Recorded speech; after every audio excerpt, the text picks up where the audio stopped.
Welcome back to the DSR channel, and I've been covering the new book, Eberron, Forger the Artificer, and all the contents in it. I finished going over all the player options. I'm working on the ranking and some other ideas for these videos coming tomorrow. But part of what I do is I also want to do build videos to help people and empower people with here's how you can create an effective character, right? Now, always keep in mind that I don't go for optimized anything. I'm not going for mechanically most powerful. The goal of what what I'm trying to do is good enough mechanics so that you have fun and good enough role play. So I'm going to be doing both of that when I do these builds. That's how I do these builds. And I like to call them practical builds. So they're not like overly complex. I tend to avoid like gimmicks and gotchas and like borderline exploits that can like maybe make you more powerful but are hard to use. And I generally, with these build videos, don't do multi-classing. I might do some of that in the future. I'm not at all opposed to multi-classing, but I want to keep it simple because, again, I want to empower people who are either new or learning or maybe haven't played this class before, or they're role play forward and they just don't want to deal with really complex mechanics. And the more classes you have, the more complex mechanics you're dealing with. So these practical builds are just going to be single classed, okay? And I want to walk you through how I made this character, how I came up with the concept. Yeah, so that you can use it as a template or use it for inspiration and throw most of it away or use none of it, however it helps you best. Okay. All right. So, first for me, art is super important. All right. It's basically the second thing I decide, or the second thing I do. So, after I've decided I'm going to play this class and this role in the party, which is usually the first question I ask in a party, or it is the first question I ask in a party. Hey, what kind of composition do you guys have? What do you need? And if they don't have an intelligence character and they're needing like a healer or support, boom, Alchemist. I do love the Alchemist. I always have, even though it was weak. I still loved it. So we're going Alchemist with this one. And I just decided with this art looked cool and inspired me. This is a Kalashtar, which is a humanoid bonded with a dream spirit from the dream realm. And these dream spirits usually are the good guys. So in the dream realm of, which is one of the planes of existence in Eberron, the evil dream beings, spirits called Quarry, have taken over, and the good ones were kicked out or have fled, and they're rebels, and they have bonded with humanoids, creating Kalashtar. Okay. So this is going to be the species. This is going to be our art. You see, I've selected that here. Uh, got the image there. And now the name, which is like the next most important thing to me. And you can see in this book, they went super, super light on lore and content and names and things like that. Okay. There could be a lot of reasons for that, but certainly one of the reasons is we already have this book, which is Eberron Rising from the Last War, where they already put in a lot more lore and stuff for the species and everything else in the book. So I appreciate that they didn't reprint all of that and then made the Eberron Forge of the Artificer a cheaper book. I think I don't remember exactly how much cheaper it is than this book, but it was cheaper. Um, and then we've got a lot more information on the Kalashtar. Okay. So, all right, I didn't reread all of this when I came in to make this character, but I zoomed down here to names because in the early, until like 2020, I think it was until they came out with like Monsters of the Multiverse. Until then, had these sections on all the species blocks that went into the names and some of the background and culture of the species. So I knew it was here. So I came back looking for it, and yep, it was here. They have this very cool information about a Kalashtar name adds a personal prefix to the name of the Quarry spirit within the Kalashtar. Such names have no relation to the Kalashtar's gender. All right, so Quarry name, I went with Ishara. Just kind of tickled my fancy. Sounds cool. And then Ishara, just add a V to it, and we got Vishara. All right, and that's a combination of right, this humanoid creature and this dream spirit combined together that kind of function like one organism, but they don't consciously talk with each other. It's kind of like inspire, the Corey spirit kind of inspires you and gives you feelings and desires and motivations, or helps you with those things. Uh, so very cool flavor and lore. All right, and then there's this table. So name of Vishara. Then there's this table about quirks for Kalashtar, which I think these tables are fun. It helps inspire me for some like role play ideas for this character and how I'm going to play them to make them interesting. So I like using them. And I went ahead and rolled on it, and I rolled a 10, which is you are obsessed with the dreaming dark conspiracies, which I didn't remember what that is. But you read this section on hunted by nightmares, and it tells you what the Dreaming Dark is. The Dreaming Dark is those evil, bad quarry spirits that have taken over the realm of dreams, and they are actually trying to inspire like the world, everybody, all the humanoids, all the creatures on the world of Eberron to do bad things, right? They want to destroy Eberron and take it over, and they're trying to do that by infecting all of their dreams with like bad thoughts, violent thoughts, and doing underhanded things. So the world is like in a pretty bad place, and that is the Dreaming Dark. So yeah, our character is like obsessed with conspiracy theories from the dream about the Dreaming Dark, true or not, which sounds like a cool piece of role play we can lean into. A conspiracy theorist, which not entirely wrong or often right. So even better conspiracy theorists. All right, so where am I going to put that on the character sheet? So come over here to our character sheet. You go into background and personality qualities. I said, yep, copied in that Kalash Dark quirk. You are obsessed with the Dreaming Dark conspiracies. All right, now let's fill out the rest of our personality, which unfortunately, I don't know exactly when they stopped doing this, but with backgrounds, certainly in towards the end of the right before 2024 version came out, they stopped putting like personality traits and ideals and bonds and flaws into the backgrounds, which I think is sad. Because again, the mechanicals like me really benefit from having a little bit of help with the role play and an idea for a personality for a character so that our character isn't just us. In fact, I think everybody benefits from that. Like I think everybody's default position on role playing their character is it's just you, it's your personality, and you may not change it in any way, right? So you're not actually acting as a different character. It's just you playing a different set of mechanics. But the more you can lean into actually having a different personality for your character than just yours, now it doesn't have to be completely different, it doesn't have to be a 180, right? But the more you can lean into a little bit of it's different than you, they have different personalities than you. Um, the more fun I think you have, the more variety you're going to bring to the table, especially with people who've played with you before, right? Somebody's played with you before and you always just play yourself, then they are always interacting with the same character in game too. So it's just more fun for everybody involved if you can like lean into being a little bit different. So the old backgrounds still exist, and you can still access them from the game rules, and those still have all these traits on them. And yes, there was a 2014 version of house agents for all of these houses of Eberron. So I'm going to go over there and get some traits. Okay, so we go over backgrounds, and there are these house agents backgrounds for every single house in Eberron. Now, these are all from Wayfinder's Guide to Eberron, so these are old. This is older content, but they're not marked legacy because these backgrounds haven't been replaced, and it's not the same as a dragon marked heir background, but it's going to be close. So you can scroll through this, look at the different tables that they offer you, suggested characteristics and things like that. So I picked a house agent role. I picked some characteristics of personality traits, some ideals, some bonds, some flaws, and then I'm going to put them all onto Vishara's character sheet here. You can see, all right, personality traits. I'm always looking to improve efficiency. Sounds right. I don't know. She's kind of developing as this character who's like a perfectionist, who's always researching, is very smart, has a good way of figuring things out, but also is a little bit, has a bit of pride about that. Ideals, work for the common good. My house serves a vital function, and its prosperity will help everyone. Innovation, she believes in abandoning old traditions and finding better ways to do things. So she is not at all a fan of, well, that's how we've always done it, so we just keep doing it that way. She is the complete opposite of that, which is just, as I'm going through these, that's just really inspiring me with this character's personality. Okay, like that this is going to be a fun character to play. At least it will be for me. You can go ahead and change any of these if you want, right? Bonds, someone I love was killed by a rival faction within my house, and I will have revenge. So I don't want her to be one-dimensional. I didn't want to like lean all the way into all I do is help people, and I'm an alchemist healer, and I like inventing things. That's a little too one-dimensional. So I wanted a little bit of a dark side, okay?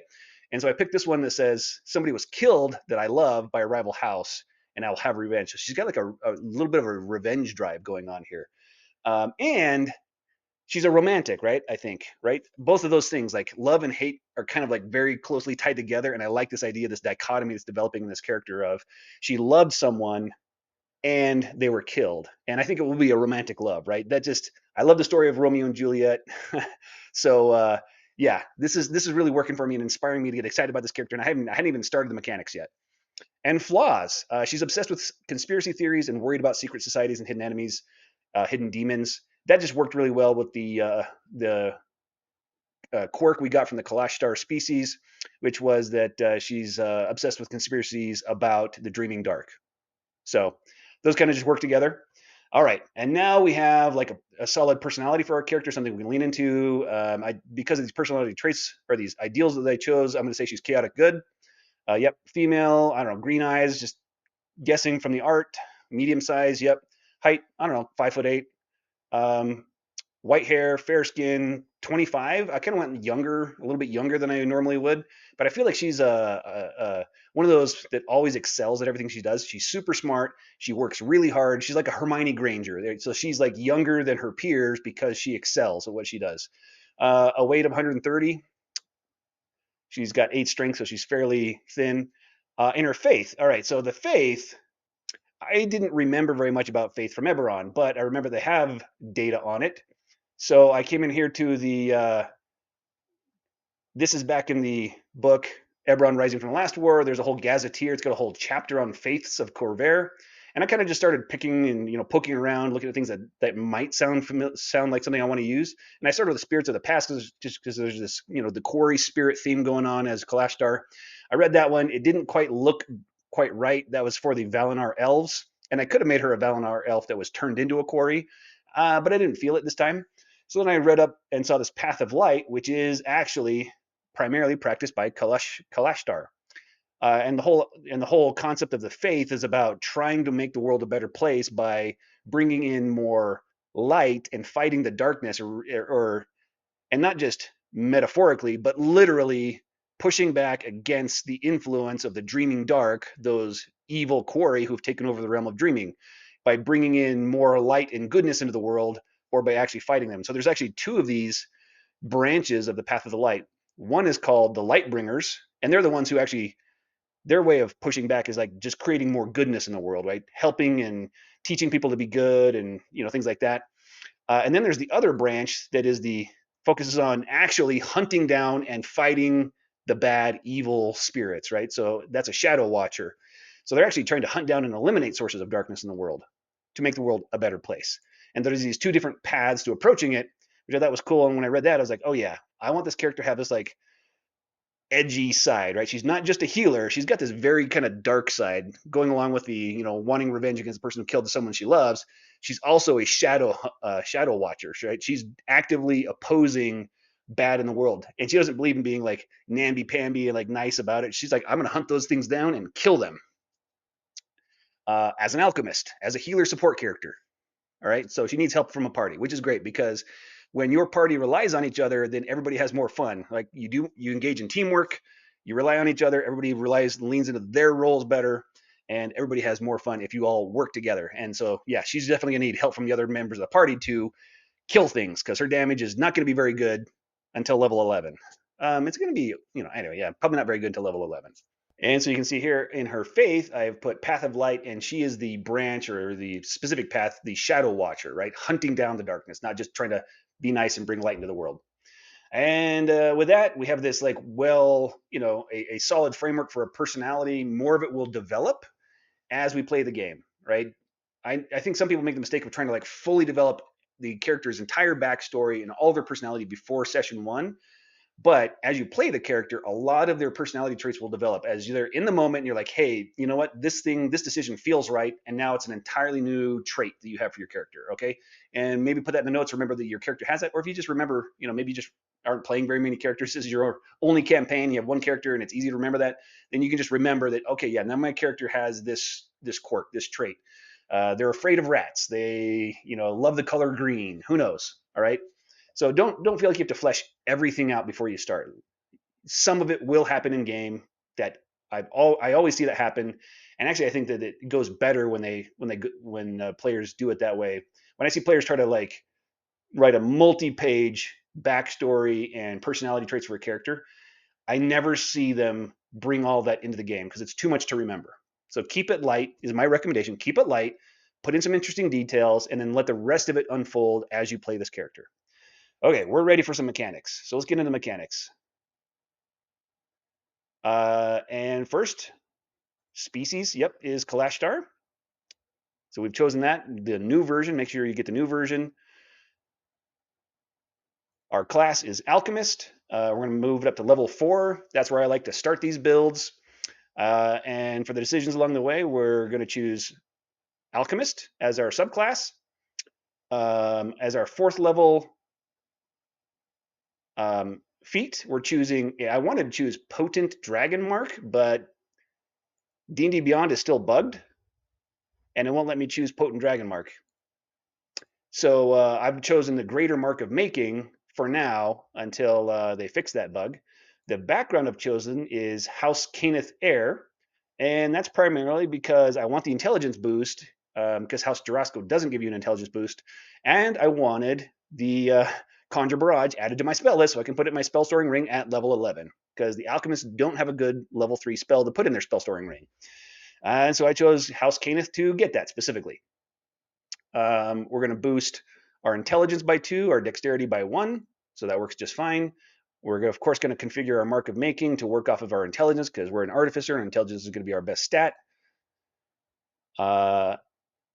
Over on class, our core artificer traits, I've chosen Arcana and History. Those are both solid, at least with how I play with skill ability checks. If your DM, talk with your DM, ask them if they use these very often. If they don't, maybe choose something else. And we're going to go with Smith Tools, which is always a solid choice. Hopefully your DM plays with downtime, because Smith Tools will allow you to craft armor, metal weapons, and it allows you to craft magic armor and weapons. So that's great.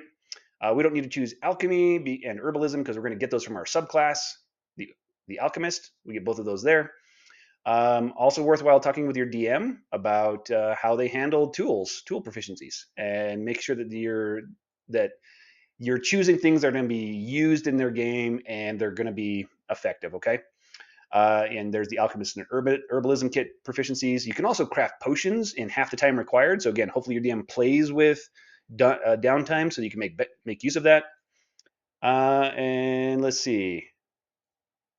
We've got our alchemist spells. So we're going to start off with Healing Word and Ray of Sickness prepared. You're going to see that at level 4 in this level 4 build. And we've got Experimental Elixir. We're going to start off being able to have 2 of these automatically created at random for us when we finish a long rest. All of these are good choices now, and they increase at level 9, which is great. You can also create more of these by expending a spell slot, and right at levels 3 and 4, you might want to expend your first level spell slots and create these potions of healing. Maybe, because then you can hand them out, and then there's the economy of scale in the sense that if you hand out 3 or 4 potion or elixirs of healing, that means in the same turn or same round, all of your allies could be drinking those as their bonus actions, and they probably don't have any good bonus actions, or very many of them have good bonus actions at level 4. So in one round, everybody could drink one. That's more than you could heal with one casting of Cure Wounds, right? And let's see. With our species, we get another skill choice. We're going to choose Perception. That's a really good one to have. Languages, pick your favorites. Hopefully your DM plays with languages. I do, and so they're meaningful. If they don't, then it doesn't matter what you pick. Ability scores. Set your intelligence to 15. That's your most important stat. We got the +2 from our background, and then another +1 from our feat at level 4. That brings us to 18. Set your dexterity to 13. Then we get a +1 from the background, bringing it up to 14. That's important because we are proficient with medium armor, and medium armor allows you to get up to +2 from your dexterity score towards your AC. So, and that's 14 gives us the +2. So we're going to have our, as far as we can get, our AC will be maxed out. And then a Constitution of 14 because hit points are always nice. Wisdom 12 because wisdom saving throws are good, and that's going to help us with our perception checks. And then Charisma 10 because we had 2 more points left over and couldn't get anything else. You could either move that into strength or whatever you like. So it's a pretty solid character. Choose your starting equipment. And whatever armor you get, you can just like sell. Because what we're going to do at level 2, you have 2 replicate magic item plans for your Artificer replicate magic item feature. And we're going to choose Armor of Smoldering, but we're going to choose half plate Armor of Smoldering. And with the change now that instead of it being an infusion that you add on to a non-magical item, it just creates the item. That plan means we just have half plate armor. Yep, now we have half plate armor. And the other plan we're going to choose is a shield +1. So now we have a shield +1, half plate armor, +2 AC from dexterity, and now we have an AC of 20, which is better than most martials can achieve. Nobody in the game can have higher than us, right? No, like the only way somebody could have higher is if they use the shield spell, and then that can make them higher. But nobody else has a resting AC more than 20. And most characters will not have an AC of 20. They'll have even the marshals will have like an AC of 19. Like clerics will have an AC of 18. So our AC is great. Okay, great. Choose some sort of weapon to fight with because we're not using an infusion for our weapon. And just I like the idea of reflavoring because the smoldering armor is like smoke, wisps of smoke are coming off. I say reflavor it so it's like wisps of like ghostly spectral stuff because of the whole quarry Kalashtar thing we've got going on. And I think that just fits better and flavor is free, right? As long as there's something wispy, something coming off, I guess just check with your DM to make sure that they're cool with that being wisps of ghostly stuff instead of smoke. But it has no game effect, and so it's really just a flavor thing anyway. And I think that would look really cool on this character. Yeah, so that's our 2 infusions we're going to have. The spells I chose are Guidance, right? That one's a great cantrip to have. It is a very good support spell. Also very good to use on yourself. We get Mending just because we're a Artificer, always prepared. It's double prepared because of our background, the Mark of Making feat. And then we're going to choose True Strike as well, just so we can use our intelligence to attack without yklwa that we have, which is the best. It's a 1d8 simple weapon. So we're now making 1d8 die roll attacks with that weapon, and now using our intelligence score, which is our best score. So +4 to hit, +4 damage when we hit with it. I chose Cure Wounds. That has the exact same amount of healing as the healing elixir that we have, but we can't choose that we get a healing elixir unless we expend a spell slot. Also, there's going to be those times when maybe a party member is incapacitated and can't drink the elixir to save themselves. You could pour one down in their throat as a bonus action. Sometimes it's just good to have the Cure Wounds ready too, just in case, because you could also pour an elixir down somebody's throat as a bonus action and then cast Cure Wounds as a full action and bring 2 allies back up. So I still recommend keeping Cure Wounds, even though it's the same amount of healing as the healing elixir. Let's get Fairy Fire, because we don't have a lot of options to really contribute in combat. Like, yes, we're going to be okay. That yklwa is going to give us a damage of like 5.75 DPR against the average AC that we're going to face at this level for meaningful fights. So our damage is not going to be great. Our DPR is not going to be great, but it's not going to be terrible, right? It's going to be right in line with other spellcasters. And yeah, it's going to be okay. So yeah, we're gonna contribute to the party by having Fairy Fire prepared. We're gonna cast that. You'll want to swap that out by level 5, 6, somewhere around there. Grease we're gonna have as well. That's a non-concentration control spell, so we can just be like placing that around the battlefield, creating more battlefield hazards to support our frontliners, or to just put, our frontliners can just line up on the edge of grease, and then the enemy's frontline are stuck in the grease. And the only way they can get out of it is they have to, depending on the way the battlefield's structured, they have to move away, provoking opportunity attacks from our allies, which is great. We've got Healing Word, which is already prepared. That's a super good healing spell. Identify is a great ritual to have. If there's already somebody in the party who has it, swap it out for another ritual that they don't have. Jump, great for movement. We can cast on ourselves and our allies. Very nice. Ray of Sickness is already prepared for us.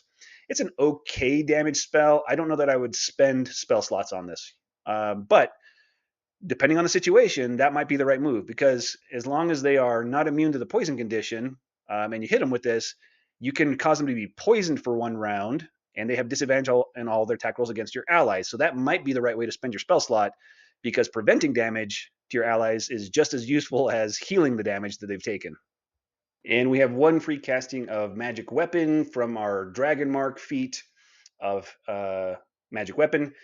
We can put that on our own weapon, but it's probably better to put it on a marshal, somebody who's going to be on the front line and whose main action is going to be attacking. Now, if this is a fight where, you're not going to need to, it's not going to be a high challenge, and so they're not going to need a lot of healing, and you're just going to attack, you could put it on yourself and you'll be, at level 4, almost as good as the other marshal. I don't know, almost as good. you'll be okay. And so it's not the worst thing to put it on yourself. But if you can, better to put it on a marshal who's going to be attacking more often, um, so they could just deal more damage. They'll do more damage with it than you could. It only works on non-magical weapons, so probably nobody has magic weapons yet in the party at level 4. Maybe they can, depends on the adventure. If they don't, whoever doesn't have it, definitely put that on theirs to help them out the most. All right. And you can see under feats, we've got 2 feats, the Mark of Making, which is we got from our background, the Origin equivalent feat, and then Greater Mark of Healing, which is supposed to be Potent Dragon Mark, but D&D Beyond is bugged and I can't choose it. And we're all set. That is our level 4 character. But, and I'm going to put the link to this character in the description of this video so you can just look at it directly. It should be publicly available. But also, I'm going to put the rest of the levels of what I'd recommend through level 15 for your character on what you should do, okay? So at level 5, we get Alchemical Savant from being an alchemist, which is going to add our intelligence modifier to any spell we cast that heals hit points or deals acid, fire, or poison damage. And at that point, Cure Wounds is now better than using the healing elixir because we don't get that Alchemical Savant buff on our elixirs. That's only on our spells we cast. So at this level, level 5, Cure Wounds would do 2d8 plus 8 points of healing, and our elixir would do 2d8 plus 4. Okay? So you definitely want the Cure Wounds still now. It is now a better heal than that elixir of healing. And I would replace True Strike with Firebolt, okay? For 2 reasons. Firebolt has upgraded to 2d10 now, and it gets the plus 5 from our Alchemical Savant as well. So it's 2d10 plus 5 damage. And we're going to have the same chance to hit with it as we would with that True Strike on our yklwa.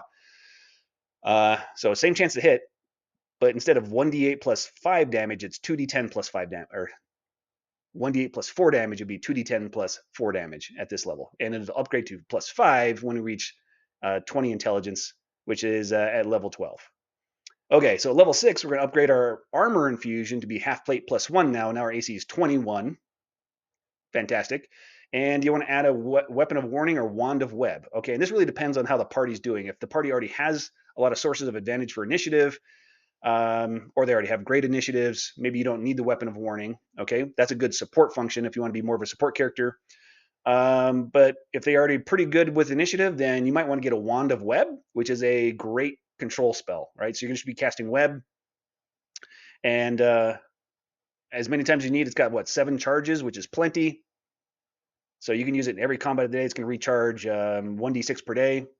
So you're going to be in a good shape with just being a good controller. So now you are, and at level 5, we got our Homunculus Servant spell, which is such a good spell that really should be treated like and called out on the Artificer's base class as a class feature at level 5. It should just be like a big sign that says Homunculus Servant, because it is a amazingly good spell, okay? So you definitely, absolutely choose that spell when you reach level 5. Summon your Homunculus Servant. You need a 100 gold piece gem, but it's reused. And the Homunculus Servant, if you didn't realize, has been upgraded with this version now to where it is no longer an infusion, it's a spell, and it doesn't take any of your action economy to command it. So it's like the Fine Steed for the Paladin. Now, they get a free casting, so it's called out right there on the base class of the Paladin at level 5. You got a whole feature about Fine Steed and you get a free casting of it, so you don't miss it, right? I wish they had done that with Homunculus Servant because it's that impactful for the base class. It's a big deal for your class. Okay, even if you don't give it an item to do anything, it still is flying around. It can do 1d6 plus the spell level in damage at a range of 30 feet. So it's going to be adding 30% to your damage. Okay, but even better, you could hand that wand of weapon or wand of weapon of warning or wand of web to your Homunculus Servant, and that way you don't have to be using the wand, the weapon of warning, if you have a better weapon or a better item like an all-purpose tool plus 1, right? Which is better for you to be using with your firebolt. So then you just have the homunculus attuned to the weapon of warning, and then they're providing that benefit for the whole party. Or if you chose the wand of web, now it's casting with its concentration the web spell every round. And as long as the web is still effective, it could just fly away or be shooting with, its basic attack for 1d6 plus 2 damage, which is great. So that is a solid damage boost you get there. At level 8, we'll take Fey Touched. That gives us Misty Step, which is a great spell to always have, to teleport around the battlefield. And we're going to take the Bless spell just because that's a really good support spell to have. And depending on the situation, by now we definitely would have wanted to swap out the Fairy Fire spell. It's not so good, levels 5 and up. But Bless is great at all levels. So now you've got an option of Bless, which is just a fantastic spell. At level 10, you want to learn Acid Splash with the new cantrip you get, because now you have a Fire cantrip and an Acid cantrip. But also the Acid cantrip, Acid Splash, is an AoE with a radius of 5 feet. And yes, if your DM allows it, then the area effect does not have to snap to the grid. It can straddle to half of a space. So you could actually get, if there's 3 creatures lined up side to side, you could actually get all 3 of them with one Acid Splash. And that's going to be 2d6 plus 5 damage, or at this level, plus 4 damage. It'll be 12 plus 5 at 12, which is a decent amount of damage. Plus your Homunculus Servant is dealing damage and shooting the web spell. Okay, so that's great. You want to upgrade your shield infusion to +2, and we're going to create an all-purpose tool +1. That's great because that's going to give us an extra +1 to hit with our firebolt and increase our spell save DC for Acid Splash and anything else we're doing by 1. All right, and at level 11, spell storing item, which is the biggest feature of the Artificer now, which is great that they got a big buff, and now it's a great feature. Before it was just a good feature. I don't like the design where you kind of go along levels 1 to 10 feeling subpar compared to most classes. And then at level 11, suddenly you have this massive thing that kind of brings you right in line with everybody else, but only if you have the right spells on your spell list. Not good design. Yeah. They should have gotten it at level 5 and had it scale. Okay, but anyway, yeah, speaking of not having good spells on our spell list, we don't have a great option as the Alchemist, and so that's why I chose House Kenneth, or Mark of Making as our background, which puts Conjure Barrage on our spell list, right? Because those spells are added to your spell list, and our spell list is the Artificer spell list, which means it counts as an Artificer spell, and we can put it into our spell storing item. And now we're blasting things. So at this point, one of you or your Homunculus Servant should definitely have this item, and one of you would have your Wand of Web to be controlling, and then you're just blasting, right? One of you is just blasting with that thing 8 times per day, Conjure Barrage, which is nearly every single round of combat. And if it's you can still be throwing out your elixirs, administering your elixirs as a bonus action, or throwing out Healing Word as a bonus action, which is strong. Yeah, I don't even know if you, yeah, just pick which ones works the best. One of you is using the Wand of Web, the other one is using the Conjure Barrage. Spell storing item is just blasting things. And your damage is going to go way up. Like I said, you can do it nearly every single round of combat. At level 12, we're going to take Warcaster because it's always good to succeed on your saving throws to maintain your concentration. We're going to increase our intelligence by 1, which maxes us out at 20, which now means we have 10 castings of Conjure Barrage from our spell storing item. And I calculate DPR for damage in combat based on 3 combats per day on average, with 3 rounds of combat per combat, which means 9 rounds of combat total in an adventuring day is kind of the average of what I see. And we're going to be able to cast Conjure Barrage 10 times.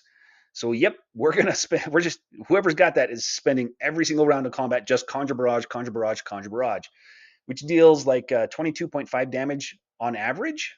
Fireball deals like 27, 28 damage on average, so it's not quite the same amount of damage as Fireball, except that it doesn't have friendly fire and it has a huge area of effect. So you just blast the whole room with it. None of your allies are hurt, so you don't have to worry about that. And yeah, 22.5 damage every time. Solid combo now.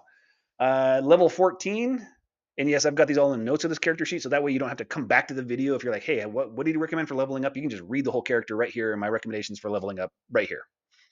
Level 14, now we have our 4th cantrip, and we're going to pick Poison Spray. So we've got an Acid cantrip, a Fire cantrip, and a Poison cantrip, which are all the 3 different damage types that are boosted by our Alchemical Servant. So at this level, if we hit somebody with Poison Spray, it's going to deal 3d12 damage plus 5. That is a lot of damage for a single target hit.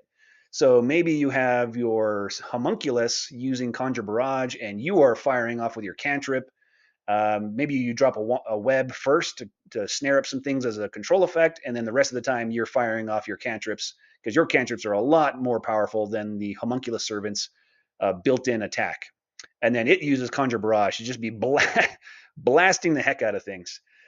You'll upgrade your armor infusion to half plate +2, which now brings your AC to 22. Your resting AC is 22.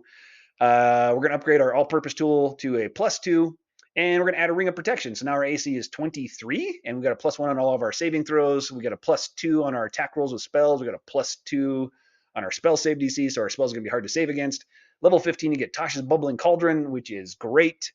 And you're going to get, now that our intelligence is 20, you're going to get 5 potions out of that. You can choose Oil of Slipperiness, which is great because now anybody who applies that has freedom of movement for an hour. Awesome. Which is a great spell to just, when you can just hand it out like that and they can apply it right before a combat or before you walk through a door or something like that. Freedom of movement is a great thing to have. It makes them immune to like paralyzed and restrained, and they immune to difficult terrain, and they can just escape a grapple with 5 feet of movement. But another solid one is Potion of Giant Strength. You can get a Potion of Heal Giant Strength. That's also an uncommon level potion. You can hand those out to everybody. Everybody now has a strength of 21 for an hour, where you've got 5 potions of that. So, maybe just give it to all of your like frontliners, and they've got, 1 or 2 potions of that each. You're solid. You're a solid character, right? I would say before, at level 4, you're probably a B level healer, a B level support character, and a B level controller. Which isn't great. Like if there's somebody else in the party who's good at those things, they're gonna be better than you. But at level 5, you suddenly upgrade quite a bit, and by level 11, you're gonna be as good as anyone in the party. You're as good as anyone in the party, maybe better, right? You're gonna be an A level blaster. You're gonna be an A level controller. You're gonna be an A level healer and an A level support. Like your character is just awesome now by level 11. So yeah, have fun with an alchemist. Kicking butt, and her name is Vishara. All right. I hope you enjoyed this build. Let me know what you think in the comments, and hopefully it saves you time. Right, that is the point of this, to lower the barrier to entry for enjoying and having fun with D&D. And remember to be cool with your friends when you play D&D, okay? Because it's a game and it's for fun. All right. Catch you next time.